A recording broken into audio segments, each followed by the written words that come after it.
जीवन मंथन के साथ करें शब्दों से संस्कार निर्माण। सब्सक्राइब कीजिए जीवन मंथन। बचत प्लान के लिए अपना घर, बच्चों के स्कूल जैसे बड़े निर्णयों से लेकर खाना क्या बनेगा, कहाँ घूमने जाएंगे, किसी फंक्शन में जाएं कि न जाएं, जैसे छोटे और आसान फैसले करना कभी कभी काफ़ी मुश्किल लगता है ना। जाहिर है कि ऐसे व्यक्ति को खुद की निर्णय क्षमता पर विश्वास नहीं होता। दूसरों से सलाह लेने के बावजूद दिल घबराता है। अगर आपकी परेशानी भी कुछ ऐसी ही है तो आइए जानें इससे निपटने का तरीका।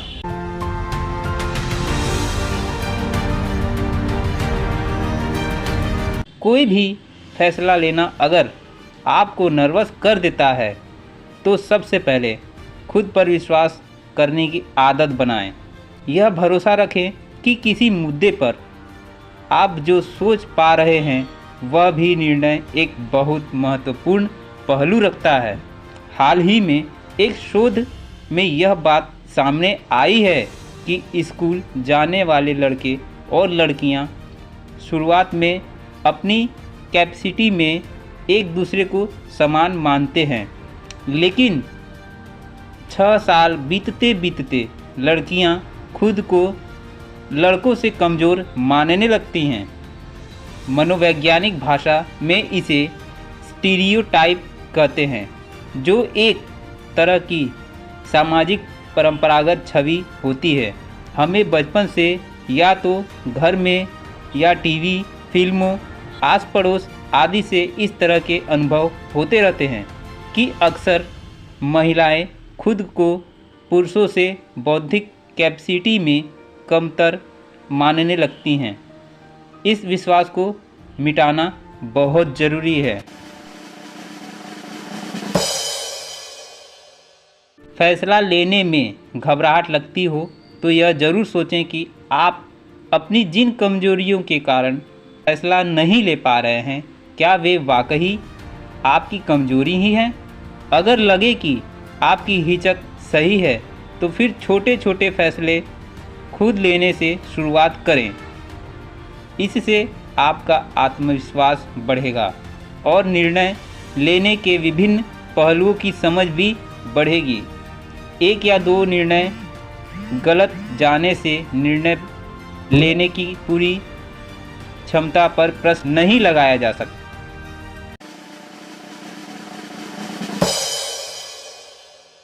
अपनी बात को परिवार में ज़रूर रखें। अगर रखेंगे नहीं तो उसके स्वीकारे जाने तक बात पहुंचेगी कैसे? परिवार किसी बात पर निर्णय ले रहा हो तो उसमें अपनी सोच समझ का योगदान ज़रूर दें। इस तरह एक आपकी पहचान बनेगी और निर्णय प्रक्रिया में आपकी राय को भी शामिल किया जाएगा। इससे आपकी खुद को लेकर हिचक भी कम होती जाएगी। निर्णय प्रक्रिया में 2 बातें महत्वपूर्ण होती हैं।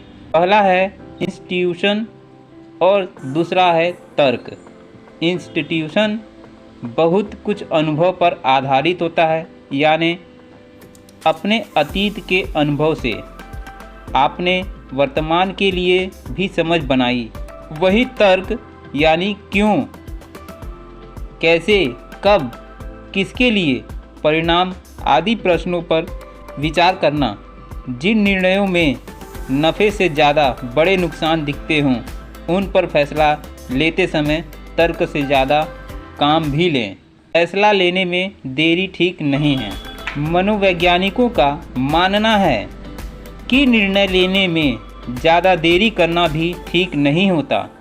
आमतौर पर कोई भी फैसला लेने में 2 तरह की चीज़ें ही बाधा बनती है। मुद्दे से संबंधित बहुत जानकारी होना या बहुत कम जानकारी होना। दोनों ही दशाओं में देर करने पर आप में निर्णय टालने की आदत विकसित हो जाती है। जो भी फैसला होता है उससे अगर आप भावनात्मक रूप से ज़्यादा जुड़ेंगे तो उससे भी नुकसान होगा। ऐसा एक तो फैसला न माने जाने की दशा में आप में आक्रोश, दूसरे अपने फैसले को फिर आप सही साबित करने की अनुपयोगी कोशिश में लग जाते हैं। यह भी तनाव का कारण बनता है। अगर फैसले से जुड़ाव नहीं होगा और दूसरे के फैसले का आप सम्मान करेंगे, तभी आपकी बात को भी सम्मान से सुना जाएगा और हो सकता है कि आपके फैसले को मान भी लिया जाए।